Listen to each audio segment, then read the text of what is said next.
सल्ले अला हबीबना सल्ले अला मोहम्मद ने सल्ले अला शफीना सल्ले अला मोहम्मद ने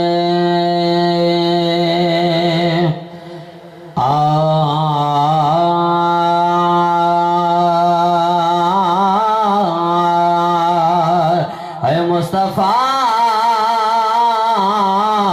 शान जो शाहिया मुस्तफा शान जो शाहिया अजु ताईं अहिड़ी रब तो जहिड़ी अजु ताईं अहिड़ी रब तो जहिड़ी तस्वीर कंहिंजी ठाहिया मुस्तफा शान जो शाहिया मुस्तफा शान जो शाहिया अजु ताईं अहिड़ी रब तो जहिड़ी अजु ताईं अहिड़ी रब तो जहिड़ी तस्वीर कंहिंजी ठाहिया मुस्तफा शान जो शाहिया दावर जा दीदार आमा आया नजर अनवार आमा सुभान पढ़ो मतलब सुभान अल्लाह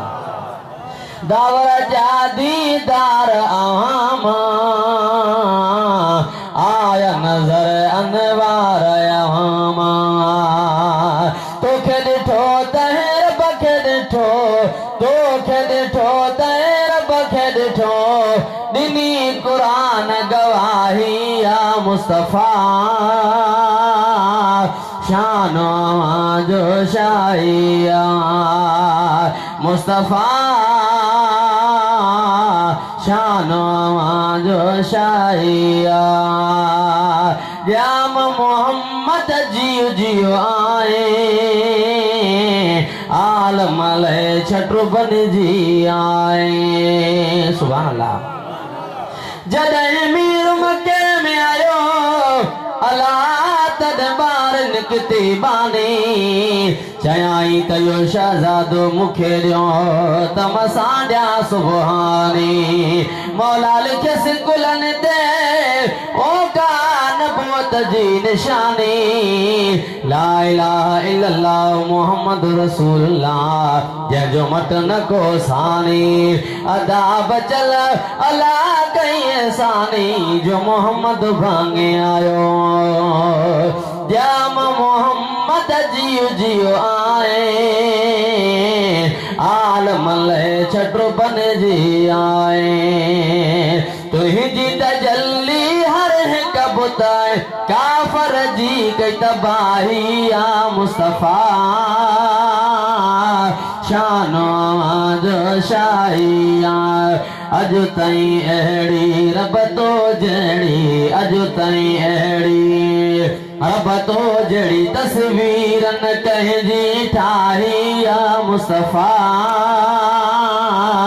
शान जो शाहिया सुभान अल्लाह पंहिंजो नाम करीम कयाई तोखे रऊफ़ रहीम चयाई पंहिंजो नाम करीम कयाई तोखे रऊफ़ रहीम चयाई मालिक जी मर्ज़ी जग तलबे तुहिंजी रज़ा बचाही या मुस्तफा शान जो शाहिया पाँच मदीने तो वट शलही हाजी गुलाम नबी जो गजल है मेरो मंदो तब तुझे बचने मेरो मंदो तब तुझे बचने तो मिठड़े जो मदा